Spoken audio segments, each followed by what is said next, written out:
So hi hello friends, అందరికీ నమస్తే. ఎలా ఉన్నారు మిత్రులందరికీ నమస్కారం.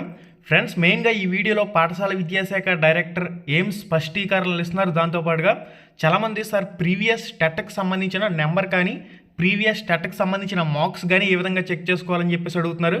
దాని గురించి కూడా క్లారిటీగా ఈ వీడియోలో మీకు చూపిస్తాను. దాంతోపాటుగా సార్ మా దగ్గర ఓల్డ్ క్యాస్ట్ సర్టిఫికేట్ ఉంది, యూజ్ అవుతుందా అని చెప్పేసి కూడా చాలామంది అడుగుతున్నారు. ఓల్డ్ స్టడీ సర్టిఫికేట్లు ఉన్నాయి, పాత స్టడీ సర్టిఫికేట్లు అవి యూజ్ అవుతాయని చెప్పేసి కూడా అడుగుతున్నారు. ఫ్రెండ్స్, ఒకటి గుర్తుపెట్టుకోండి, మీరు తీసుకున్న స్టడీ సర్టిఫికేట్లు అనేవి ఒరిజినల్ సర్టిఫికేట్లు అయి ఉండే అవి ఓల్డ్ సర్టిఫికేట్లు అయినా కూడా యూజ్ అవుతాయి. అంటే మీరు 2012లో ఎప్పుడో స్టడీ సర్టిఫికేట్లు స్కూల్ నుంచి తీసుకున్న ఒరిజినల్ కూడా ఇప్పుడు ఉపయోగపడతాయి. No problem. స్టడీ సర్టిఫికేట్ల విషయంలో కొత్తవా పాతవా అని ఏమీ ఉండదు. ఒరిజినలా కాదా అవి మాత్రమే చూసుకోండి. ఇక క్యాస్ట్ సర్టిఫికేట్ విషయానికి వచ్చినట్లయితే మీరు ముందుగా ఆన్లైన్ అప్లికేషన్ అనేది చేయాలి. లాస్ట్ స్టెప్లో ఇక్కడ సర్టిఫికేట్లకు సంబంధించిన డీటెయిల్స్ అనేవి అడుగుతుంది కాబట్టి ముందు మీరు ఆన్లైన్ అప్లికేషన్ కంప్లీట్ చేయండి. సర్టిఫికేట్ సమ్స్ అనేది లాస్ట్ ఆప్షన్. మీరు అప్లికేషన్ అనేది సబ్మిట్ చేసుకున్న తర్వాత కూడా క్యాండిడేట్ లాగిన్ అయ్యి సర్టిఫికేట్లు అనేవి అప్లై డేట్ ముగిసేలోపు ఎప్పుడైనా ఇక్కడ స్కాన్ చేసి అప్లోడ్ చేసుకోవచ్చు. ఆన్లైన్ అప్లికేషన్ సెపరేట్గా ఉంది, సర్టిఫికేట్ల ఆప్షన్ సెపరేట్గా ఉంది కాబట్టి నో ప్రాబ్లం. ఇక్కడ ఓన్లీ సర్టిఫికేట్ నెంబర్ అడుగుతున్నాడు, క్యాస్ట్ సర్టిఫికేట్ నెంబర్ అనేది. మీరు ఫస్ట్ ఆన్లైన్ అప్లికేషన్ అనేది క్లారిటీగా సబ్మిట్ చేసుకున్న తర్వాత ఇక్కడ సర్టిఫికేట్ల ఆప్షన్ల దగ్గర మీ దగ్గర ఉన్న క్యాస్ట్ సర్టిఫికేట్ నెంబర్ ఎంటర్ చేసి గెట్ డీటెయిల్స్ అని క్లిక్ చేయండి. అది పనిచేసిందంటే ఆటోమేటిక్గా ఇక్కడ డీటెయిల్స్ అనేవి ఫిల్ అయిపోతున్నాయి. ఓకే, క్యాస్ట్ సర్టిఫికేట్ విషయంలో మీరు ఎటువంటి స్కాన్ చేసి అప్లోడ్ చేయవలసిన అవసరం లేదు. జస్ట్ ఇక్కడ క్యాస్ట్ సర్టిఫికేట్ నెంబర్ అనేది ఎంటర్ చేసి గెట్ డీటెయిల్స్ అనేవి క్లిక్ చేయవలసి ఉంటుంది. ఇది లాస్ట్లో ఉన్న ఆప్షన్ అనేది. ముందుగా మీరు ఆన్లైన్ అప్లికేషన్ అనేది సబ్మిట్ చేసుకోండి. సర్టిఫికేట్లకు సంబంధించిన ఆప్షన్ అనేది లాస్ట్లో ఉంది కాబట్టి మీ క్యాండిడేట్ లాగిన్ అదేవిధంగా పాస్వర్డ్ అనేది మీ మొబైల్ నెంబర్కి మెసేజ్ వస్తుంది కాబట్టి మీరు ఎప్పుడైనా లాగిన్ అయ్యి ఈ సర్టిఫికేట్లకు సంబంధించిన ఆప్షన్ అనేది అప్లై డేట్లో అప్లై చేసుకునే అవకాశం అయితే ఉంటుంది. ఇక స్టడీ సర్టిఫికేట్లకు సంబంధించి చాలామంది అడుగుతున్నారు కదా, సార్ మా దగ్గర 4వ తరగతి స్టడీ లేదు, 5వ తరగతి స్టడీ లేదు, మేము ఏం చేయాలని చెప్పేసి అడుగుతున్నారు. ఇక్కడ 4వ తరగతి నుంచి 10వ తరగతిలో కంపల్సరీగా ఒక 4 సంవత్సరాలకు సంబంధించిన స్టడీ సర్టిఫికేట్ ఉండాలి. ఎందుకంటే అది లోకలా లేదా నాన్ లోకలా అనేది డిసైడ్ చేస్తుంది కాబట్టి కంపల్సరీగా మీ దగ్గరున్న స్టడీ సర్టిఫికేట్లు అనేవి ఇక్కడ అప్లోడ్ చేయండి. 4th to 10th క్లాస్ అంటే 4th to 10th క్లాస్ అని చెప్పేసి కాదు, అది 2 సర్టిఫికేట్ల కింద ఉండొచ్చు. అంటే 1వ తరగతి నుంచి 5వ తరగతి వరకు ఉండొచ్చు, లేదంటే 6వ తరగతి నుంచి 10వ తరగతి వరకు ఉండొచ్చు. స్టడీ అనేది ఒకే డాక్యుమెంట్ కింద అప్లోడ్ చేయొచ్చు. అంటే మీ దగ్గర ఒకటే ఉంటే ఒకటే అప్లోడ్ చేయండి, లేదంటే 2 ఉంటే 2 కింద అప్లోడ్ చేయండి. ఒక 2 తరగతులకు సంబంధించి అసలు స్టడీ సర్టిఫికేట్లే లేవు, స్కూల్ ఎత్తేసి ఏం చేయాలని చెప్పేసి అడుగుతున్నారు. అఫీషియల్ వెబ్సైట్లో హెల్ప్ లైన్ నెంబర్లను కాంటాక్ట్ అవ్వండి, లేదంటే మీ దగ్గర ఉన్న సర్టిఫికేట్లతోనే ఇక్కడ అప్లోడ్ ప్రాసెస్ అయితే కంప్లీట్ చేయవలసి ఉంటుంది. చేసేదేం లేదు అన్న సందర్భంలో మాత్రం మీ దగ్గర 6వ తరగతి నుంచి 10వ తరగతి వరకు మాత్రం ఉంటే ఒకసారి ఎంఆర్ఓ ఆఫీస్ని సంప్రదించండి. వాళ్ళ సలహా కూడా తీసుకుని నెక్స్ట్ ఫర్దర్గా ముందుకు వెళ్తే బాగుంటుంది. వెబ్సైట్లో హెల్ప్ లైన్ నెంబర్లు ఉంటే వాటిని కూడా కాంటాక్ట్ అవ్వండి. ఇక టెట్కి సంబంధించి ప్రీవియస్ టెట్ డీటెయిల్స్ అనేవి ఏ విధంగా తీసుకోవాలంటే గూగుల్లో ఏపీ టెట్ అని చెప్పేసి టైప్ చేయండి. ఏపీ టెట్ అఫీషియల్ వెబ్సైట్ వస్తుంది. AP TET official website on చేసిన తర్వాత ఫర్గాట్ క్యాండిడేట్ ఇక్కడ ఆప్షన్ అయితే ఉంది చూడండి. Forgot previous TET hall ticket number, previous TET marks అని చెప్పేసి ఇక్కడ ఆప్షన్ అయితే ఉంటుంది. ఇక్కడ మొబైల్ నెంబర్ లేదా ఆధార్ నెంబర్ లేదా ఏదో ఒకటి ఎంటర్ చేసుకుని గెట్ డీటెయిల్స్ అని చెప్పేసి క్లిక్ చేసినట్లయితే ప్రీవియస్గా మీరు రాసిన అన్ని టెట్లకు సంబంధించిన హాల్ టికెట్ నెంబర్లు, దానికి సంబంధించిన మార్కులు కూడా పక్కనే వస్తున్నాయి కాబట్టి ఇక్కడ హాల్ టికెట్ నెంబర్ మార్కులు అప్లై చేసేటప్పుడు వేస్తే సరిపోతుంది. టెట్ మార్క్ లిస్ట్ అనేది ఎటువంటి స్కాన్ చేసి అప్లోడ్ చేయవలసిన అవసరం లేదు కాబట్టి ఇక్కడ హాల్ టికెట్ నెంబర్ మార్కులు చూపించే ఆప్షన్ ఉంది. ఎవరికైతే TET hall ticket number marks లేవో ఒకసారి ఈ ఆప్షన్ ఉపయోగించుకొని ప్రీవియస్ టెట్కి సంబంధించిన డీటెయిల్స్ అనేవి చెక్ చేసుకునే ఆప్షన్ అయితే వచ్చింది కాబట్టి చెక్ చేసుకోండి ఏపీ టెట్ వెబ్సైట్లో. ఇక మనం న్యూస్కి సంబంధించి మెయిన్గా కవర్ చేద్దాం. డిఎస్సి 2024 అభ్యర్థులు ఆధార్ నెంబర్తో కొత్తగా దరఖాస్తు నింపాలి. అంటే ఇక్కడ మీరు గత 2024లో డిఎస్సికి సంబంధించి అప్లై చేసిన వాళ్ళైనా సరే కొత్తగా రిజిస్ట్రేషన్ చేసి ఆన్లైన్ అప్లికేషన్ చేయాల్సిందే. ఎటువంటి క్యాండిడేట్ లాగిన్లు అనేవి అవ్వవు. డైరెక్ట్గా మీరు కూడా అందరి మాదిరిగానే కొత్త రిజిస్ట్రేషన్ చేసుకోవాల్సిందే. ఆధార్ నెంబర్ ద్వారా గతంలో మీరు ఫీజు పేమెంట్ చేసిన వాళ్ళకి సంబంధించి ఆటోమేటిక్గా ఫీజు అనేది అక్కడ చూపించడం లేదు. ఆల్రెడీ గతంలో డిఎస్సికి సంబంధించి అప్లై చేసిన వాళ్ళు ఏ విధంగా ఆన్లైన్ అప్లికేషన్ అనేది సబ్మిట్ చేయాలనేది సెపరేట్గా నేను మన ఛానల్లో వీడియో చేశాను, 20 నిమిషాల వీడియో. ఆ 20 నిమిషాల వీడియో కంప్లీట్గా చూడండి. మీరు ఏ విధంగా ఆన్లైన్ అప్లికేషన్ అనేది సబ్మిట్ చేయాలి, ఏ విధంగా అప్లై చేయాలనేది మీకు ఫుల్ క్లారిటీ అయితే వస్తుంది. మన ఛానల్లో అప్లై వీడియో అయితే ఉందో ఒకసారి చెక్ చేసుకోండి. మెగా డిఎస్సిలో వివిధ ఉపాధ్యాయ పోస్టులకు సంబంధించి నిర్దేశించిన కనీస విద్యార్హతతో మాత్రమే జనరల్ అభ్యర్థులు 50% మార్కులతోనూ, ఎస్సీ బీసీ దివ్యాంగులు 45% మార్కులతోనూ ఉండాలని పాఠశాల విద్యాశాఖ డైరెక్టర్ విజయరామరాజు తెలిపారు. డిఎస్సి దరఖాస్తుల స్వీకరించే క్రమంలో అభ్యర్థులకు తలెత్తుతున్న సందేహాలను నివృత్తి చేస్తూ ఆయన ఒక ప్రకటన విడుదల చేశారని చెప్పేసి ఇచ్చున్నారు. మెయిన్గా అభ్యర్థులు కోరుకుంటుంది ఏంటంటే, గతంలో మాకు 40% మార్కులతో టెట్ రాసుకునే అవకాశం ఇచ్చారు. డిగ్రీలో 40% మార్కులు ఉన్నా కానీ B Ed bachelor of education course చేయడానికి అవకాశం ఇచ్చారు. మరి ఇప్పుడు ఈ 45%, అదేవిధంగా ఓసీ క్యాండిడేట్లకి 50% అనే నిబంధన పెట్టడం వల్ల మాకు డిఎడ్ కోర్సులు కానీ బిఎడ్ కోర్సులు కానీ చేయడానికి ఎందుకు అవకాశం ఇచ్చారు, గతంలో టెట్కి సంబంధించి ఎందుకు అవకాశం ఇచ్చారు, ఇప్పుడు తీరా డిఎస్సికి సంబంధించి చూస్తే ఈ విధంగా ఎందుకు చేంజెస్ అనేవి చేశారు, దీనివల్ల వేలాది మంది అవకాశాన్ని కోల్పోతున్నామని చెప్పేసి అభ్యర్థులు గగ్గోలు పెడుతున్న పరిస్థితి.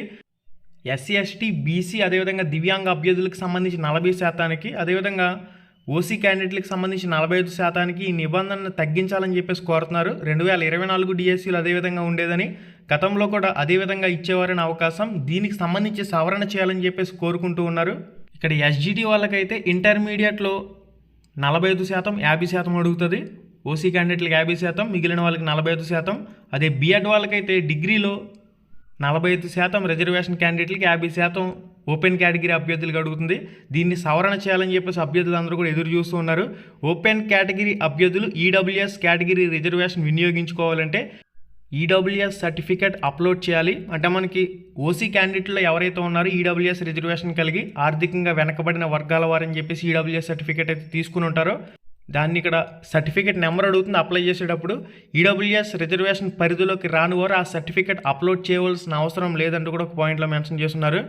5 ఏళ్ల ఓరియంటెడ్ కోర్స్ చేసిన అభ్యర్థులు ఇంటర్మీడియట్ ఉండదు కాబట్టి ఇంటర్మీడియట్ స్థానంలో నో అనే ఆప్షన్ పెట్టుకోవాలంటూ కూడా మనకి ఇచ్చున్నారు. రద్దు చేసిన డిఎస్సి 2024లో దరఖాస్తు చేసుకున్న అభ్యర్థులు తమ ఆధార్ నెంబర్తోనే మెగా డిఎస్సి 2025కి కొత్తగా దరఖాస్తు చేసుకోవాల్సి ఉంటుందని, గతంలో కన్నా ఎక్కువ పోస్టులకి దరఖాస్తు చేసుకుంటే ఆ పోస్టులకి ఇక్కడ ఫీజు పేమెంట్ అయితే చేయవలసి ఉంటుంది.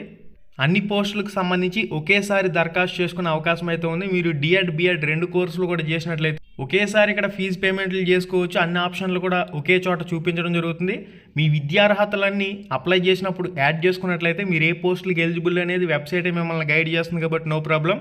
చాలామంది సార్ ఎస్జిటికి సంబంధించి సెపరేట్గా అప్లై చేసేసాను, ఇప్పుడు స్కూల్ అసిస్టెంట్కి సంబంధించి సెపరేట్గా అప్లోడ్ చేయాలని చెప్పేసి కూడా అడుగుతున్నారు. ఏదైనా ఎడిట్ ఆప్షన్ వస్తుందా అని చెప్పేసి కూడా అడుగుతూ ఉన్నారు. ఈ అంశంపైన కూడా పాఠశాల విద్యాశాఖ అధికారులు స్పందించవలసిన అవసరం అయితే ఉంది. ఇక స్పోర్ట్స్ కోట క్రీడకు సంబంధించిన ఆప్షన్ అనేది ఇక్కడ వెబ్సైట్లో లేదని చెప్పేసి చాలామంది అడుగుతూ ఉన్నారు కదా. క్రీడా కోటకు కేటాయించిన పోస్టులు ఏపీ క్రీడా ప్రాధికార సంస్థ సాప్ నిబంధనల మేరకు భర్తీ చేస్తాయని, అయితే క్రీడా కోట పోస్టులు దరఖాస్తులు ప్రస్తావన లేదు. వీటికి సంబంధించిన డిఎస్సి పరీక్ష ఉండదని చెప్పేసి కూడా ఒక పాయింట్లో మెన్షన్ చేశారు. అభ్యర్థి ఓపెన్ కేటగిరీ పోస్టులకు పరీక్ష రాయదలుచుకుంటే అర్హతలను అనుసరించి ఆయా పోస్టులకు సంబంధించి దరఖాస్తు చేసుకోవచ్చు అని చెప్పేసి కూడా ఇచ్చున్నారు. క్రీడా ఆప్షన్ అనేది డిఎస్సి అప్లికేషన్లో లేదు కాబట్టి దీనికి సంబంధించి ఇన్ఫర్మేషన్ అయితే పనిచేసిన అనుభవంపై సందిగ్ధత అంటూ కూడా ఒక పాయింట్లు ఇచ్చున్నారు. మెగా డిఎస్సి ప్రిన్సిపల్ పోస్టులకు గతంలో పనిచేసిన అనుభవం ఉండాలనే నిబంధన విధించారు 2018లో. డిఎస్సి నోటిఫికేషన్లోనూ ఇదే నిబంధన పెట్టి ఆఖరిలో సడలించారు. ప్రైవేటు విద్యా సంస్థల్లో పనిచేసే వారికి వేతనాలు స్కేల్ లేకపోవడంతో చాలామంది అనర్హులుగా తేరుతున్నట్లు అప్పట్లో సడలించారు. 2018 డిఎస్సిలో చాలామంది అభ్యర్థులు అనుభవం, వేతన పే స్కేల్ లేకపోవడంతో ప్రిన్సిపల్ పోస్టులకు దరఖాస్తు చేసుకోలేదు. డిఎస్సి పూర్తయ్యాక ప్రైవేటు పాఠశాలలో పనిచేసిన అనుభవ సర్టిఫికెట్లు పెట్టిన అభ్యర్థుల వేతన పే స్కేల్లో కొంత సడలింపునిచ్చారు. దీంతో దరఖాస్తు చేయని అభ్యర్థులు అప్పట్లో విమర్శలు వ్యక్తం చేశారు. ఇది ఒకసారి చూసుకోండి. ప్రిన్సిపల్ పోస్టులకు సంబంధించి అప్లై చేసుకునే క్యాండిడేట్లు ఇక టెట్కి సంబంధించి మార్క్స్ మెమోస్ ఏమీ స్కాన్ చేసి అప్లోడ్ చేయవలసిన అవసరం లేదు కాబట్టి ఏపీ టెట్ వెబ్సైట్ మీరు గూగుల్లో సెర్చ్ చేస్తే వస్తుంది. ఇక్కడ ఏపీ టెట్ వెబ్సైట్ ఆన్ చేసుకుని forgot TET candidate previous TET marks అని చెప్పేసి ఆప్షన్ అయితే ఉంది. ఈ ఆప్షన్ మీద క్లిక్ చేసుకుని మీ మొబైల్ నెంబర్ లేదా ఆధార్ నెంబర్ ఎంటర్ చేసుకుని గెట్ డీటెయిల్స్ అనే ఆప్షన్ మీద క్లిక్ చేసుకుని ఇక్కడ మొబైల్ అనేది స్క్రోల్ చేయండి. ఇక్కడ రొటేట్ చేయండి. మొబైల్ని అడ్డంగా రొటేట్ చేస్తే మీకు మార్క్స్ కూడా పక్కనే కనిపిస్తాయి. లేదా జూమ్ అవుట్ చేసుకుని మీరు క్లారిటీగా చూసుకున్నట్లయితే హాల్ టికెట్ నెంబర్ ఉంటుంది, పక్కనే మీకు మార్క్స్ కూడా రావడం జరుగుతాయి కాబట్టి నో ప్రాబ్లం. చాలామంది సార్ జిరాక్స్లు స్కాన్ చేసి అప్లోడ్ చేయొచ్చా అని చెప్పేసి అడుగుతున్నారు. మీరు ఒరిజినల్ స్కాన్ చేసి అప్లోడ్ చేయడం చాలా మంచిది. జిరాక్స్లు స్కాన్ చేసి అప్లోడ్ చేసినట్లయితే ఫర్దర్గా ఏదైనా ప్రాబ్లం వచ్చిందంటే ఇబ్బంది అవుతుంది కాబట్టి మీరు ఒరిజినల్ స్కాన్ చేసి అప్లోడ్ చేయడానికి ఎక్కువ ప్రిఫరెన్స్ అనేది ఇవ్వండి.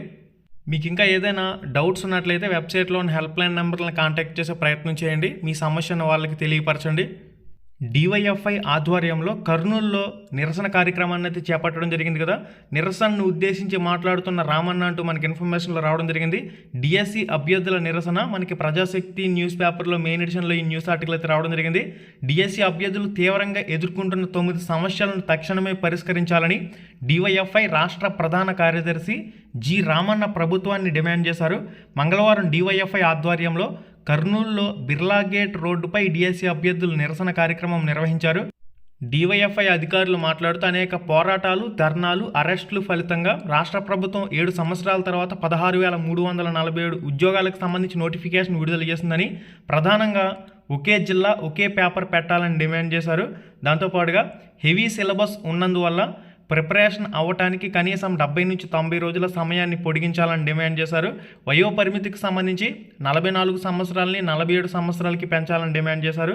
ఏపీపీఎస్సీ పరీక్షలు జూన్ 16 నుంచి 26 వరకు, డిఎస్సి పరీక్షలు జూన్ 6 నుంచి జూలై 6 వరకు ఉండడం వల్ల 2 పరీక్షలు రాసేవారికి ఇబ్బంది ఎదురవుతుందని, ఎస్జిటి అదేవిధంగా స్కూల్ అసిస్టెంట్ అభ్యర్థులకు ఇంటర్ డిగ్రీలో 40% మార్కులకు తగ్గించాలని, అదేవిధంగా డిఎడ్ బిఎడ్ 40% ఇచ్చారని, ఇప్పుడు 45% అంటే వారు అనర్హులవుతారని, స్కూల్ అసిస్టెంట్లో విద్యార్హతలకు సంబంధించి సమస్యలను పరిష్కరించాలని, కంప్యూటర్ సైన్స్ బిఎస్సి ఆప్షన్ల సబ్జెక్టుల సమస్యలున్నాయని, ఫిజికలీ హ్యాండిక్యాప్టెడ్ కోటాకి సంబంధించి 2024లో డిఎస్సిలో చూపించిన పోస్టులు ప్రస్తుతం డిఎస్సిలో చూపించడం లేదని, వాటిని ఈ డిఎస్సిలో చూపించాలని, పోస్టులు తక్కువగా ఉన్న అనంతపురం, ఒంగోలు, విజయనగరం, నెల్లూరు జిల్లాల్లో పోస్టులు పెంచాలని డిమాండ్ చేశారు.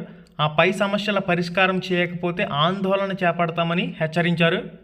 మనకి నెక్స్ట్ అప్డేట్ వచ్చేసరికి డిఎస్సి అర్హతల్లో సడలింపు ఇవ్వాలి, పీడిఎఫ్ ఎమ్మెల్సీ గోపీమూర్తి అంటూ మనకి ప్రజాశక్తి బ్యూరో న్యూస్ పేపర్లో మనకి మెయిన్ ఎడిషన్లో రావడం జరిగింది.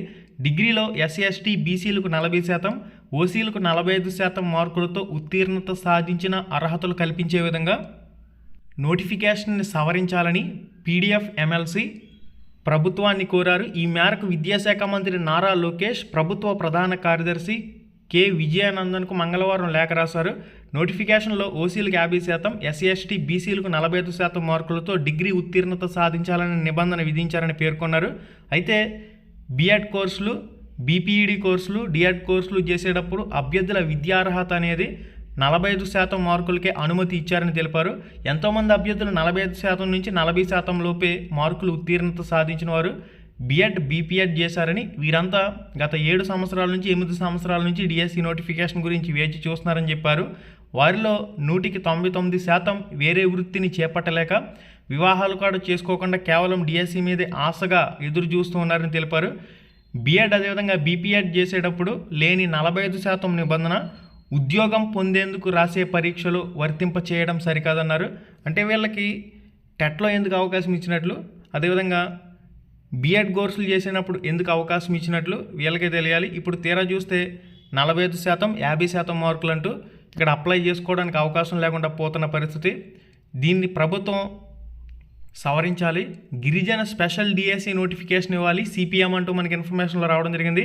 జియో నెంబర్ 3పై ప్రత్యేక ఆర్డినెన్స్ తీసుకొచ్చి గిరిజనులకు స్పెషల్ డిఎస్సిని వెంటనే నోటిఫికేషన్ ఇవ్వాలని సిపిఎం రాష్ట్ర కమిటీ డిమాండ్ చేసింది. ఈ మేరకు పార్టీ రాష్ట్ర కార్యదర్శి వి శ్రీనివాసరావు మంగళవారం ఒక ప్రకటనలో తెలియజేశారు. మెగా డిఎస్సి పూర్తయ్యాక జియో నెంబర్ 3పై ఆలోచన చేస్తామని మంత్రి సంధ్యారాణి చెప్పడం ఆదివాసీ యువతను నిరాశకు గురి చేసిందని పేర్కొన్నారు. 30,000కు పైగా ఉపాధ్యాయ పోస్టులు ఖాళీగా ఉంటే మెగా డిఎస్సి పేరుతో 16,347 పోస్టులకు మాత్రమే నోటిఫికేషన్ విడుదల చేశారని పేర్కొన్నారు. ఇందులో మన్యం, అల్లూరి 2 జిల్లాల్లో 889 పోస్టులుంటే గిరిజనులకు దక్కేవి కేవలం 45 పోస్టులేనని పేర్కొన్నారు. 1/70 పరిధిలో నోటిఫై ఏజెన్సీ ప్రాంతాల్లో విద్యా ఉద్యోగాల్లో 100% గిరిజనులకే ఇవ్వాలని, దానికోసం గతంలో జియో నెంబర్ 3 అమలు చేశారని తెలిపారు. దానిని కోర్టు రద్దు చేశాక 5 ఏళ్ల నుంచి ఆందోళన చేస్తున్నా ఇప్పటికీ పునరుద్ధరించలేదు. ఎన్నికల్లో చంద్రబాబు చేసిన వాగ్దానాలని నిలబెట్టుకోవాలని తెలిపారు. ఇప్పటికైనా ప్రత్యేక డిఎస్సిని ప్రకటించి మెగా డిఎస్సికి ముందే ఎస్సీ వర్గీకరణ ప్రత్యేక ఆర్డినెన్స్ తీసుకొచ్చి అమలు చేసినట్లుగానే జియో నెంబర్ 3 పైన ప్రత్యేక ఆర్డినెన్స్ తీసుకురావాలని కోరారు. గిరిజన యువతీ యువకులకు ఉద్యోగ అవకాశాలు కల్పించాలని, ఆదివాసీ యువత ఉపాధి అభివృద్ధిపై ఏమాత్రం చిత్తశుద్ధున్నా వెంటనే ప్రత్యేక డిఎస్సి ప్రకటించాలని డిమాండ్ చేశారు. గిరిజన అభ్యర్థులకు సంబంధించి చాలామంది అడుగుతున్నారు, సార్ గిరిజన అభ్యర్థులకు సంబంధించి కూడా న్యూస్ కవర్ చేయండి అని చెప్పేసి. ఇక మనకి నెక్స్ట్ అప్డేట్ వచ్చేసరికి అభ్యర్థుల అర్హతల్లో మార్పులు చేయాలి, వయోపరిమితిని 47 సంవత్సరాలకి పొడిగించాలి. ఇక్కడ మెయిన్గా సిలబస్ విస్తృతంగా ఉన్న దృష్ట్యా 45 రోజుల సమయాన్ని 90 రోజుల సమయంగా పొడిగించాలని, డిగ్రీలో విద్యార్హత ఏదైతే ఉందో దాన్ని 40% తగ్గించాలని డిమాండ్ చేశారు. దీనికి సంబంధించిన కంప్లీట్ డీటెయిల్స్ అంతా కూడా మీరు ఇక్కడ స్క్రీన్ మీద చెక్ చేయొచ్చు. చాలామందికి చెప్పే విషయం ఏంటంటే, ఫస్ట్ ఆఫ్ ఆల్ మీరు డిఎస్సికి సంబంధించి అప్లికేషన్ ఫామ్ అనేది ఫిల్ చేయండి. మనకి అప్లికేషన్ అనేది మొత్తంగా 3 స్టెప్పుల కింద డివైడ్ చేశారు కాబట్టి సర్టిఫికెట్లు అనేవి లాస్ట్లో అడుగుతుంది. అందువల్ల ఏంటంటే ఆన్లైన్ అప్లికేషన్ ఏ విధంగా చేసుకోవాలనే వీడియో మన ఛానల్లో ఆల్రెడీ నేను అప్లోడ్ చేశాను. అందరూ కూడా కొత్తగా రిజిస్ట్రేషన్ చేసుకోవాల్సిందే. న్యూ రిజిస్ట్రేషన్ చేసుకుని ప్రతి ఒక్కరు కూడా గతంలో అప్లై చేసిన వాళ్ళు, ఇప్పటివరకు అప్లై చేయని వాళ్ళు అందరూ కూడా అప్లై అయితే చేసేయండి. మెయిన్గా ఆన్లైన్ అప్లికేషన్ చేసుకునేటప్పుడు ఎటువంటి సర్టిఫికెట్లు అనేది అడగదు. అదేవిధంగా ఫీజు పేమెంట్ అనేది గతంలో చేసిన వాళ్ళకి అడగదు. మీరు ఆన్లైన్ అప్లికేషన్ ఫీజు పేమెంట్ ప్రాసెస్లు అనేవి కంప్లీట్ చేసేయండి. ఫస్ట్ ఆఫ్ ఆల్ లాస్ట్లో సర్టిఫికెట్ల అప్లోడ్కి సంబంధించి ఆప్షన్ వస్తుంది. ఒకవేళ మీ దగ్గర గతంలో ఉన్న క్యాస్ట్ సర్టిఫికెట్ ఉంటే లాస్ట్లో ట్రై చేయండి, నెంబర్ ఎంటర్ చేసి, అయితే అక్కడి నుంచి కంటిన్యూ చేయండి. లేదంటే మీరు క్యాస్ట్ సర్టిఫికేట్ కొత్తగా అప్లై చేసుకోవాల్సిందే. క్యాస్ట్ సర్టిఫికేట్ నెంబర్ మాత్రమే అడుగుతుంది కాబట్టి క్యాస్ట్ సర్టిఫికేట్ నెంబర్ లాస్ట్లో అడుగుతుంది. మీరు ఆన్లైన్ అప్లికేషన్ సబ్మిట్ చేసుకున్న తర్వాత క్యాండిడేట్ ఐడి అదేవిధంగా ఒక పాస్వర్డ్ అయితే వస్తుంది కదా, దాని ప్రకారం మీరు అప్లై డేట్ ముగిసేలోపు సర్టిఫికేట్స్ అన్నీ కూడా స్కాన్ చేసి అప్లోడ్ చేసుకోవచ్చు. స్టడీ సర్టిఫికేట్లు మా దగ్గర ఒక 2 సంవత్సరాలకు సంబంధించి లేవు, ఏం చేయాలని చెప్పేసి అడుగుతున్నారు. ఎంఆర్ఓ ఆఫీస్ని కాంటాక్ట్ అవ్వండి, వాళ్ళు డీటెయిల్స్ అనేవి ఇస్తారు. ఒకవేళ లేకపోతే స్టడీ విషయంలో ఒక 4 సంవత్సరాలు ఒకే చోట చదివిన స్టడీ సర్టిఫికెట్లు ఉంటే చాలా వరకు ప్రాబ్లం అనేది క్లియర్ అయినట్లే. ఎందుకంటే లోకల్ నాన్ లోకల్ అనేది ఒక 4 జిల్లాలు ఒకే చోట ఎక్కడ చదివారో అది లోకల్ కింద చూపిస్తుంది కాబట్టి ఒక 4 సంవత్సరాల స్టడీ సర్టిఫికేట్ ఉన్నా కూడా మీ ప్రాబ్లం అనేది క్లియర్ అయినట్లే చెప్పుకోవచ్చు. ఆ సర్టిఫికెట్లు అనేవి అప్లోడ్ చేస్తే మ్యాక్సిమం సరిపోతుంది. మీకు ఇంకా ఏదైనా డౌట్ ఉందంటే అఫీషియల్ వెబ్సైట్లో హెల్ప్ లైన్ నెంబర్లని కాంటాక్ట్ అవ్వండి. ఓడి అప్లోడ్ చేయాలా, ప్రొవిజనల్ అప్లోడ్ చేయాలా అని చెప్పేసి అడుగుతున్నారు. చాలామంది ఎస్ఎస్సికి సంబంధించి మార్క్స్ మెమో పెడతారు. మీరు ఇంటర్మీడియట్ చదివినట్లయితే ఇంటర్మీడియట్కి సంబంధించిన మార్క్స్ మెమో అనేది పెడతారు. దాంతోపాటుగా ఒకవేళ డిగ్రీకి సంబంధించి చూసినట్లయితే మీ దగ్గర డిగ్రీ ఫస్ట్ ఇయర్ సెకండ్ ఇయర్కి సంబంధించిన మార్క్స్ వివరాలతో పాటుగా ఏదైతే ఉంటుందో సర్టిఫికేట్ అది పెట్టండి. లేదంటే డైరెక్ట్గా ప్రొవిజనల్ సర్టిఫికేట్, ఇప్పటివరకు మీకు ఓడి ఇంకా రాకపోతే ప్రొవిజనల్ సర్టిఫికేట్ స్కాన్ చేసి అప్లోడ్ చేసినా కానీ నో ప్రాబ్లం. ఇక బీఎడ్కి సంబంధించి కూడా ఏదైతే మెయిన్ డాక్యుమెంట్ ఉంటుందో ప్రొవిజనల్ కానీ లేదా మార్క్స్కి సంబంధించిన ఏదైతే ఫామ్ ఉంటుందో ఫస్ట్ ఇయర్ సెకండ్ ఇయర్ మార్క్స్కి సంబంధించి, ప్రాక్టికల్ మార్క్స్కి సంబంధించి కంప్లీట్గా ఏదైతే ఓడి ఉందో ఆ ఓడి పెట్టండి. లేదంటే డైరెక్ట్గా మీ దగ్గర ఉన్న డాక్యుమెంట్స్ అన్నీ కూడా స్కాన్ చేసేసి పీడిఎఫ్ ఫార్మేట్లో కూడా మీరు సింపుల్గా అప్లోడ్ చేసేయచ్చు. ఒక 2-3 డాక్యుమెంట్లు ఉన్నా కానీ పీడిఎఫ్ చేసేసుకుని అప్లోడ్ చేసుకునే అవకాశం కూడా ఉంటుంది. మీ దగ్గర ఓడి ఉంటే ఓడి పెట్టండి, లేదంటే ప్రొవిజనల్ ఉంటే ప్రొవిజనల్ పెట్టండి. అక్కడ రిలవెంట్ డాక్యుమెంట్స్ అంటున్నాడు అంతే. ఎగ్జాక్ట్గా ఏది అప్లోడ్ చేయాలని చెప్పలేదు కాబట్టి రిలవెంట్ డాక్యుమెంట్స్ అంటున్నాడు కాబట్టి అసలు మీరు ఆ కోర్స్ చేశారా లేదా అనేది తెలుసుకోవడానికి మాత్రమే వాళ్ళు అక్కడ సర్టిఫికేట్ స్కాన్ చేసి అప్లోడ్ చేయమని చెప్పేసి అడగడం జరుగుతుంది. ఒకసారి అప్లై వీడియో చూడండి, మన ఛానల్లో ఉంది. ఒకసారి మన ఛానల్ ఓపెన్ చేసి రీసెంట్గా చేసిన ఆన్లైన్ అప్లికేషన్ వీడియో కంప్లీట్గా చూస్తే మీకు ఎటువంటి డౌట్స్ అనేవి రావు. అన్నీ కూడా మ్యాక్సిమం దానిలో క్లారిఫై చేయడం జరిగింది. Friends, success series bid bank పుస్తకాలు అనేవి మన ద్వారా ఆర్డర్ చేసుకునే అవకాశం అయితే ఉంది. ఎవరైతే ఆర్డర్ చేసుకుంటారో 1 వీక్లో కొరియర్ అనేది మీ ఇంటికే వచ్చి చేరుతుంది. ప్రస్తుత డిఎస్సి సిలబస్ ప్రకారం అయితే రూపొందించిన ప్రాక్టీస్ పుస్తకాలు. ఖచ్చితంగా మీరు ఏ మెటీరియల్ చదివినా కానీ ఈ పుస్తకాలను ప్రాక్టీస్ చేసుకుంటే చాలా బాగా యూజ్ అయితే అవుతుంది. వాల్యూమ్ 1 పుస్తకంలో వచ్చేసరికి సైకాలజీ, అదేవిధంగా విద్యా దృక్పథాలు, సైకాలజీ అంటే క్లాస్ రూమ్ సైకాలజీ, విద్యా దృక్పథాలు, జనరల్ నాలెడ్జ్కి సంబంధించిన సబ్జెక్టులు అయితే ఇవ్వడం జరిగింది. వాల్యూమ్ 2లో వచ్చేసరికి Telugu content, Telugu methodology, English content, English methodology. Volume 3లో వచ్చేసరికి పరిసరాల విజ్ఞానం, సైన్స్, సోషల్ కంటెంట్, అదేవిధంగా మెథడాలజీస్, గణితం కంటెంట్, గణితం methodology, science content, science methodology, social content, social methodology, పరిసరాల విజ్ఞానం అనేది వాల్యూమ్ 3 పుస్తకంలో ఇవ్వడం జరిగింది. ఈ 3 పుస్తకాల సెట్ అనేది మీరు ఆర్డర్ చేసుకునేందుకు 9989191997 ఈ నెంబర్కి డైరెక్ట్గా కాంటాక్ట్ చేయండి. ఫుల్ రివ్యూ వీడియో మన ఛానల్లో పెట్టాను. ఒకసారి ఫుల్ వీడియో చూడాలంటే, పుస్తకం అసలు ఏ విధంగా ఉంది ఏంటి కంప్లీట్గా మీరు తెలుసుకోవాలంటే లింక్ డిస్క్రిప్షన్లో ఇచ్చాను. ఈ వీడియో టైటిల్ మీద టచ్ చేయగానే కిందకు ఒక పేజ్ అలా ఓపెన్ అవుతుంది. మన ఛానల్లో కూడా కంప్లీట్ బుక్స్ వీడియో ఉంది. ఆ వీడియో అంతా కూడా చూసి మీరు వెంటనే ఆర్డర్ అయితే చేసుకోండి. ప్రాక్టీస్ పరంగా ఈ పుస్తకాలను అయితే ఉపయోగించుకోండి. బుక్స్ ఆర్డర్ చేసుకోవాలంటే 9989191997 నెంబర్ చూడండి, 9989191997 ఇదే నెంబర్కి వాట్సాప్ ఉంటుంది. ఆర్డర్ చేసుకునే అభ్యర్థులు 9989191997 అనే నెంబర్కి మీరు కాంటాక్ట్ అయ్యి కంప్లీట్గా ఆర్డర్ అయితే కంప్లీట్ చేసుకోండి. మళ్ళీ వీడియోలో మళ్ళీ కలుసుకుందాం. శుభం, ధన్యవాదాలు.